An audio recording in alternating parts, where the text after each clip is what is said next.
selamat siang teman-teman semua, para narasumber.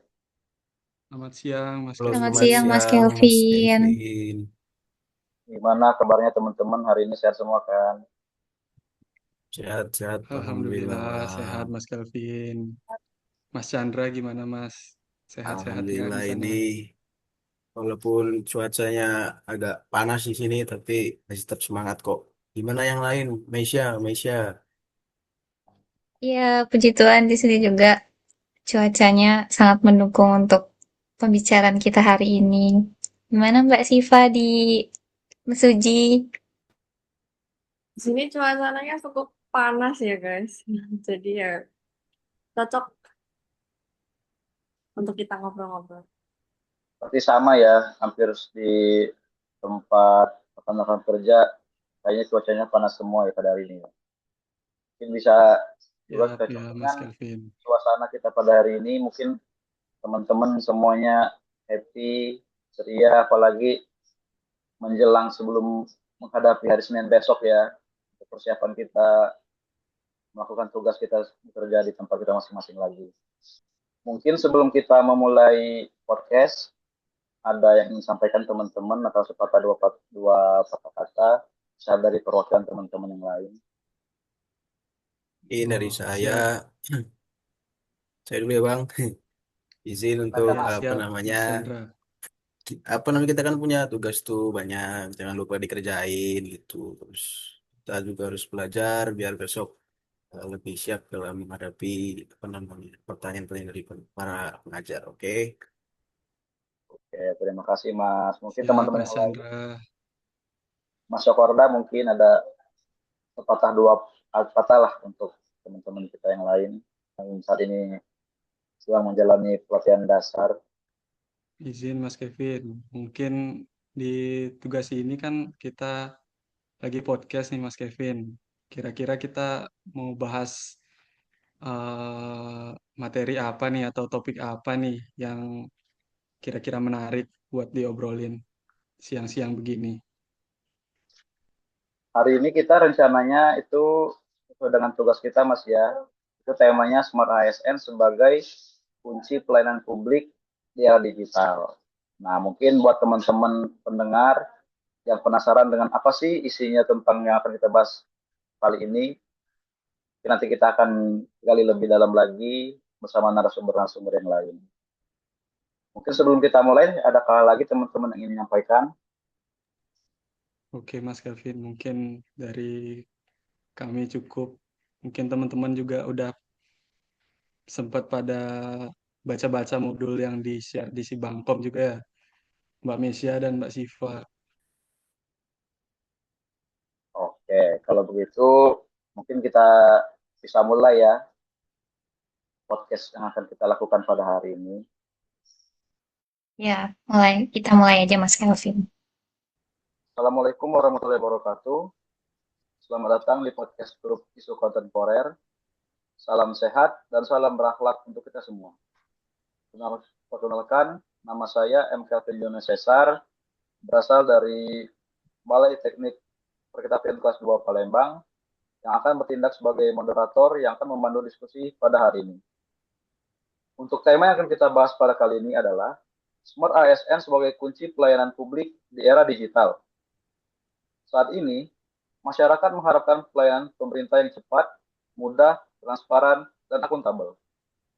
Untuk menjawab harapan tersebut, ASN dituntut menjadi pribadi yang adaptif terhadap perkembangan teknologi, memiliki integritas, terus belajar, serta mampu memberikan pelayanan terbaik kepada masyarakat. Konsep inilah yang dikenal sebagai Smart ASN. Dalam podcast kali ini, kita akan membahas apa itu Smart ASN, mengapa konsep ini penting, bagaimana penerapannya, tentang instansi dan tokoh yang dapat menjadi inspirasi. Untuk itu, mari kita mulai diskusi bersama narasumber yang pertama. Kepada Saudara Cokorda, dipersilakan. Baik, terima kasih Mas Kelvin selaku moderator opening speech yang sangat luar biasa sekali. Sebelumnya izinkan saya untuk memperkenalkan diri terlebih dahulu. Saya Cokorda Dwi Wisnuwardana dari instansi Politeknik Penerbangan Makassar. Baik, mungkin langsung saja saya menjawab pertanyaan dari Mas Kelvin tadi terkait apa sih itu Smart ASN. Oke, jadi menurut saya yang dimaksud dengan Smart ASN itu merupakan gambaran bagaimana kita sebagai seorang ASN mampu untuk menghadapi tantangan di zaman modern atau zaman digital saat ini. Dengan cara salah satunya adalah dengan meningkatkan kompetensi yang kita miliki, kemudian penguasaan teknologi yang berkembang saat ini, lalu kemampuan beradaptasi terhadap teknologi, serta dengan tetap menjunjung nilai-nilai kita sebagai seorang ASN, yaitu core value berakhlak. Kemudian konsep Smart ASN ini menurut saya tidak hanya menuntut kita cerdas secara akademik atau penguasaan teknologi-teknologi terbaru, tetapi juga dengan kita harus tetap memiliki etika yang baik sebagai seorang ASN, yaitu profesionalisme, kemudian kreativitas, serta kemampuan bekerja sama, dan mampu memberikan solusi terhadap berbagai pelayanan publik yang kita sediakan sebagai seorang ASN. Lalu, mengapa sih Smart ASN ini penting untuk kita pelajari sebagai seorang ASN? Menurut saya karena saat ini masyarakat yang kita layani itu menginginkan pelayanan yang cepat, namun tetap sederhana, serta dapat diakses secara digital di zaman ini. Oleh sebab itu, ASN seperti kita harus meningkatkan kompetensi yang kita miliki supaya mampu memberikan pelayanan yang sesuai dengan perkembangan zaman sekarang. Mungkin kira-kira seperti itu, Mas Kelvin, terkait pandangan saya dari Smart ASN ini. Sekian Oke, cukup. terima kasih atas penjelasannya Mas Sokorda. Dari penjelasan tersebut dapat kita pahami bahwa Smart ASN merupakan fondasi dalam mewujudkan birokrasi yang profesional dan modern. Oke, untuk selanjutnya saya persilakan kepada narasumber kedua untuk menjelaskan bagaimana penerapan Smart ASN dalam pelayanan publik. Kepada narasumber kedua kami persilakan. Baik, terima kasih. Sebelumnya kepada moderator Kelvin, perkenalkan saya Siva Jasmine dari instansi KUPP kelas 3 Mesuji di sini sebagai narasumber kedua yang akan menjelaskan mengenai contoh penerapan Smart ASN di lingkungan Kementerian Perhubungan Republik Indonesia. Penerapan Smart ASN di lingkungan Kementerian Perhubungan dapat kita lihat dari berbagai inovasi pelayanan publik yang memanfaatkan teknologi informasi untuk meningkatkan kualitas pelayanan kepada masyarakat. Salah satu contohnya yaitu dengan adanya penerapan Inaportnet di Direktorat Jenderal Perhubungan Laut. Inaportnet merupakan sistem pelayanan kapal dan barang secara elektronik yang mengintegrasikan berbagai instansi di pelabuhan, seperti kantor syah bandar, operator pelabuhan, bea cukai, karantina, dan instansi terkait yang lainnya. Dengan adanya sistem ini, proses perizinan dan pelayanan kapal menjadi lebih cepat, transparan, serta mengurangi penggunaan dokumen manual. Contoh lainnya yaitu adalah SIMLALA, atau yang biasa dikenal Sistem Informasi Manajemen Lalu Lintas Angkutan Laut, yang mana digunakan untuk memberikan layanan perizinan secara daring di bidang angkutan laut. Melalui sistem ini, perusahaan pelayaran dapat mengajukan permohonan izin tanpa harus datang langsung ke kantor pelayanan. Hal ini menunjukkan bagaimana ASN memanfaatkan teknologi digital untuk memberikan pelayanan yang lebih efektif dan efisien. Selain itu, Kementerian Perhubungan juga menghadirkan aplikasi Mitra Darat pada Direktorat Jenderal Perhubungan Darat.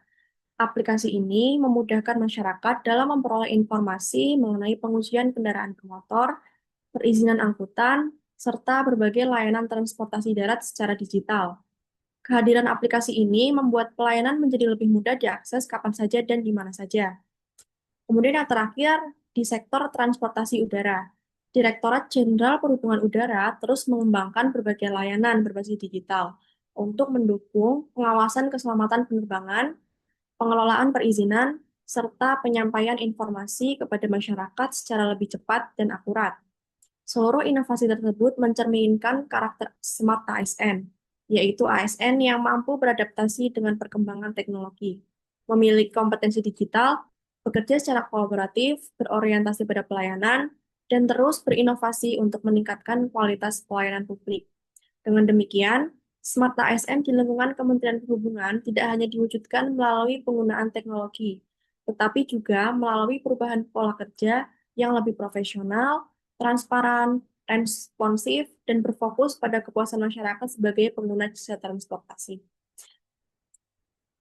Terima kasih pada moderator.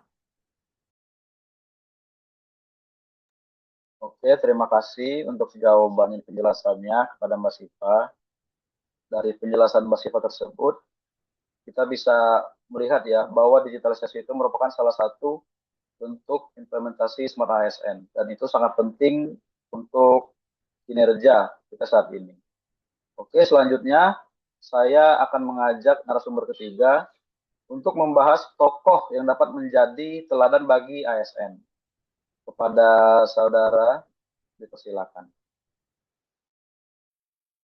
Terima kasih Mas Kelvin selaku moderator sudah memberikan waktu dan kesempatannya. Izinkan saya memperkenalkan diri.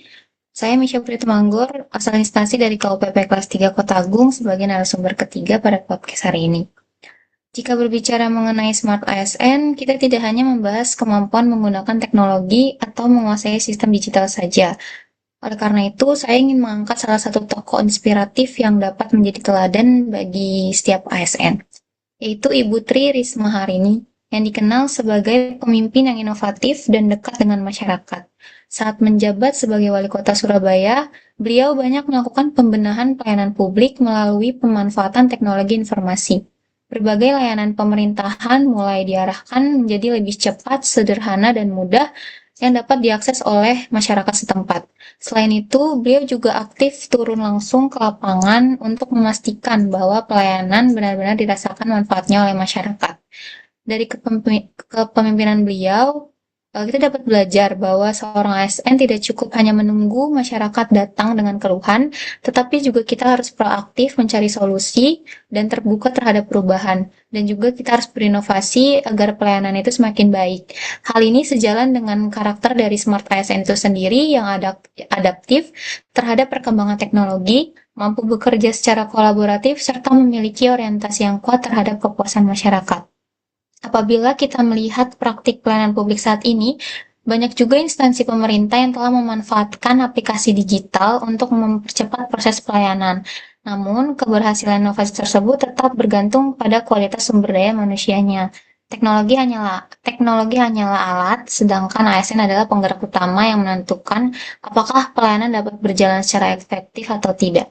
Dari tokoh Ibu Tri ini, kita belajar bahwa keberhasilan pelayanan publik membutuhkan perpaduan antara kompetensi, kepemimpinan, integritas, dan juga inovasi. Dengan menerapkan nilai-nilai tersebut, tidak hanya menjadi ASN yang cerdas secara digital, tetapi kita juga menjadi ASN yang dipercaya masyarakat dan mampu mewujudkan birokrasi yang profesional, modern, serta berkelas dunia sesuai dengan visi transformasi birokrasi Indonesia. Terima kasih. Oke, terima kasih ya Mbak Misha.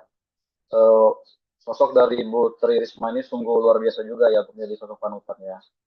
Oke, selanjutnya ya mungkin ini yang terakhir ya. Bagaimana seharusnya Smart ASN diterapkan oleh setiap ASN dalam pekerjaan sehari-hari. Untuk itu, marilah kita mendengar penjelasan dari narasumber yang terakhir. Dipersilakan.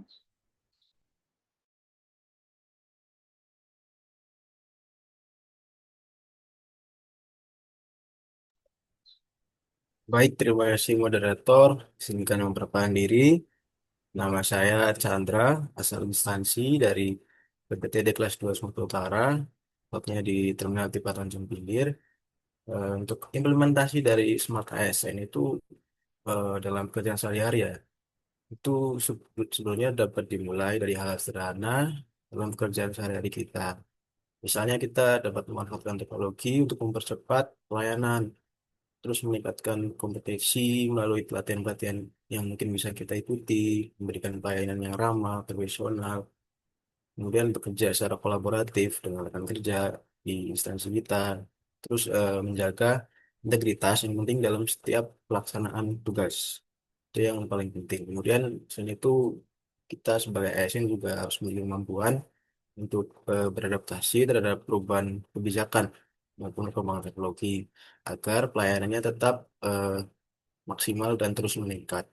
Kemudian yang tidak kalah penting juga kita harus membangun budaya kerja yang berorientasi pada kepuasan masyarakat. Setiap ASN itu harus memiliki pola pikir yang menerapkan bahwa diri kita itu sebagai ASN itu merupakan pelayan publik yang bertugas memberikan solusi bukan mempersulit masyarakat. Dengan menerapkan prinsip-prinsip dari Smart ASN, diharapkan dapat memberikan pelayanan yang lebih cepat, efektif, transparan, dan akuntabel sehingga kepercayaan masyarakat dapat terus meningkat kepada pemerintah dan kinerja kita semakin baik. Mungkin seperti itu, Pak Gatot. Terima kasih. Oke, jawaban yang luar biasa semua ya dari teman-teman ya. Mungkin dari pembahasan kita yang bisa kita simpulkan pada hari ini, bisa saya simpulkan itu bahwa Smart ASN merupakan ASN yang profesional, berintegritas, adaptif terhadap perkembangan teknologi, memiliki kompetensi yang terus berkembang, serta berorientasi pada pelayanan masyarakat. Kemudian, sebagai ASN, kita memiliki tanggung jawab untuk terus belajar, meningkatkan kompetensi, dan memberikan pelayanan terbaik kepada masyarakat. Dengan menjadi Smart ASN, kita tidak hanya mendukung transformasi birokrasi, tetapi juga berkontribusi dalam mewujudkan pemerintahan yang profesional, modern, dan dipercaya oleh masyarakat. Oke, demikianlah podcast kita pada hari ini. Terima kasih untuk pada seluruh narasumber atau pendengar yang telah mendengarkan. Sampai jumpa di podcast selanjutnya. Salam berakhlak dan salam melayani. Terima kasih. Waalaikumsalam warahmatullahi wabarakatuh.